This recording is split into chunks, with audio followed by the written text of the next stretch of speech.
আসসালামু আলাইকুম প্রিয় দর্শকবৃন্দ, বাঙালি হোসাইন চ্যানেলের পক্ষ থেকে আপনাদের সকলকে আবারও আন্তরিক শুভেচ্ছা ও অভিনন্দন জানাচ্ছি। স্বাগতম আজকের ভিডিওতে।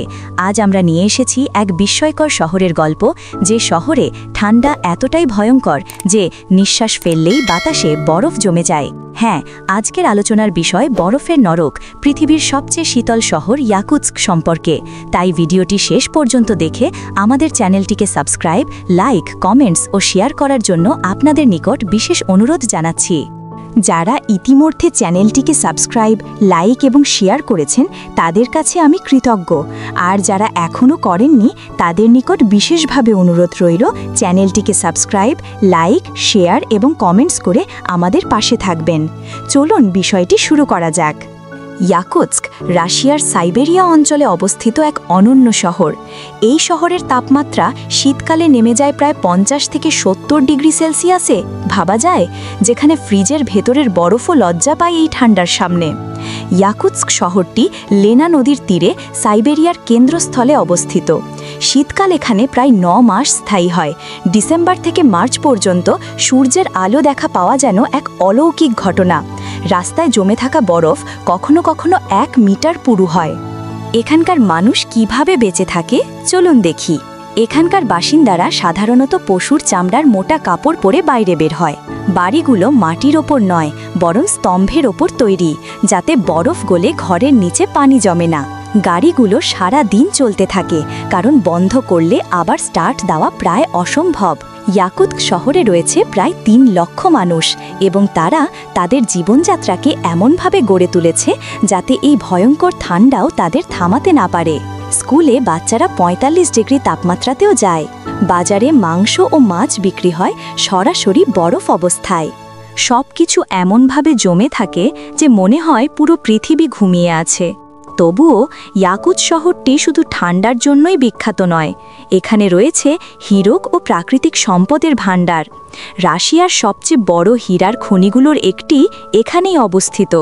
এজন্যই অনেকে বলে বরফের নিচে লুকিয়ে আছে স্বর্ণের ভাণ্ডার।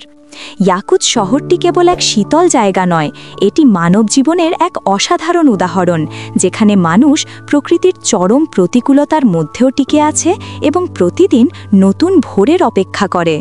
কুরআনে আল্লাহ তাআলা বলেন, তিনি দিন ও রাত সৃষ্টি করেছেন যাতে তোমরা জেনে নাও তার নিদর্শন। ইয়াকুৎস্ক শহর সেই নিদর্শনগুলোর একটি, যেখানে প্রকৃতি দেখিয়েছে তার কঠিনতম রূপ, কিন্তু তবুও মানুষ সেখানে জীবন খুঁজে পেয়েছে। ইয়াকুৎস্ক বিমানবন্দর হল প্রধান বিমানবন্দর, এবং ইয়াকুটিয়া এয়ারলাইন্সের প্রধান কার্যালয় শহরে অবস্থিত, যা ইয়াকুৎস্ক এবং অন্যান্য প্রধান রাশিয়ান শহরগুলির মধ্যে ফ্লাইট পরিচালনা করে।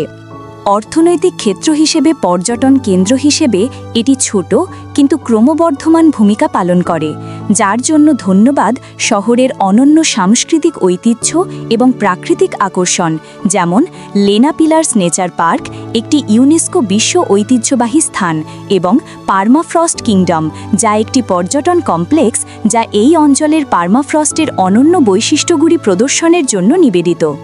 গ্রীষ্মকালে লেনা নদী চলাচলের উপযোগী হওয়ায় নৌকা ভ্রমণের সুযোগ রয়েছে, যার মধ্যে রয়েছে লেনা পিলারের উজানে নদী এবং নিম্ন নদী ভ্রমণ, যা নিম্ন প্রান্ত এবং লেনা ডেল্টার দর্শনীয় দৃশ্য পরিদর্শন করে।